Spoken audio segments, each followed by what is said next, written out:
2 days had passed, and Jace found himself standing outside the address Kina had given him the last time he saw her. Should he be here? Logic screamed no since it was so late at night. But the thought of her marrying someone else was unbearable, so he couldn't wait another day to tell her how he truly felt. He had spent an entire night pacing his apartment, overthinking every little moment they had shared. This was supposed to be temporary, a silly arrangement Kina had dragged him into.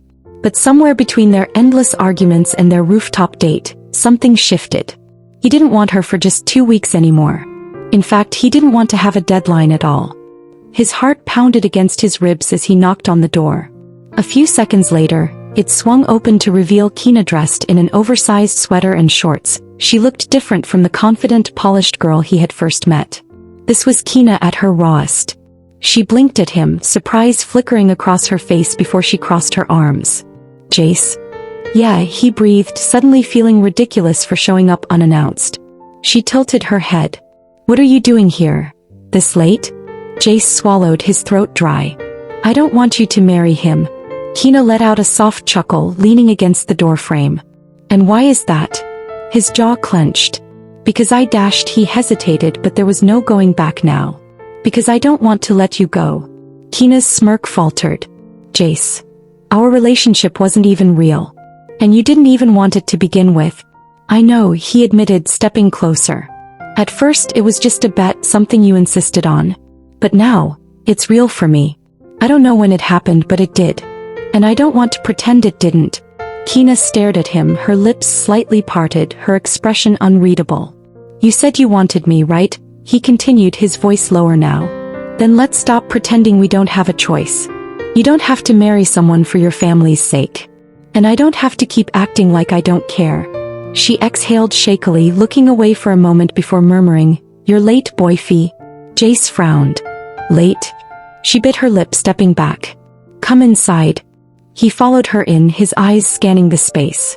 Her apartment was small but warm, filled with soft lighting and mismatched furniture. It was a stark contrast to the luxurious mansion she grew up in. I already told my parents I'm not going through with it, she confessed, sinking onto the couch. I fought with them for days, that's why you didn't hear from me after our date. And then I moved here to get away from all of it. Jace's breath hitched. You did. She nodded, watching him carefully.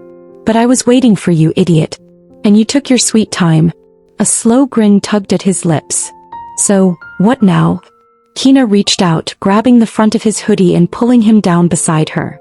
Now? I think you owe me another date. Jace smirked, his hand instinctively finding her waist. Oh yeah. Yeah, she whispered, her breath warm against his lips. His heart pounded. He tilted his head, pressing his forehead against hers. I can do that. Her fingers curled tighter around his sweater. Good. Because this time I want it to be real. Jace let out a soft chuckle.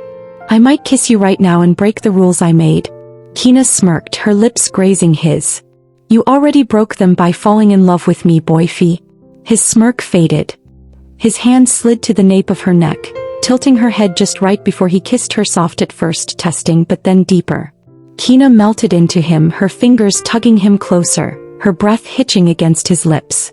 She tasted like mint and something sweet, and Jace was drowning in her. Kina. He rasped between kisses, but she swallowed his name with another slow, teasing brush of her lips. He groaned, his grip tightening on her hips. You're driving me insane.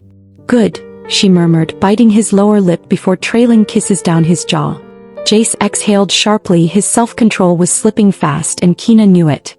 She pulled back just enough to meet his gaze, her pupils blown wide, her breathing uneven. Tell me you want this, she whispered.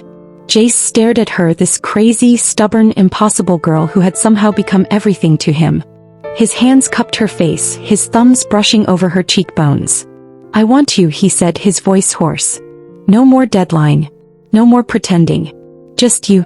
Kina let out a shaky breath, a slow smile tugging at her lips. Finally. And then she kissed him again, fiercer, deeper, as if she was just as lost in this as he was. Jace didn't know where this would lead or how they had even gotten here in the first place. But one thing was clear, he wasn't letting her go. Not now. Not ever. It had taken her disappearing from his life for a few days for him to realize it. And now that she was here in his arms, he wasn't letting her go. His Kina. His crazy girl.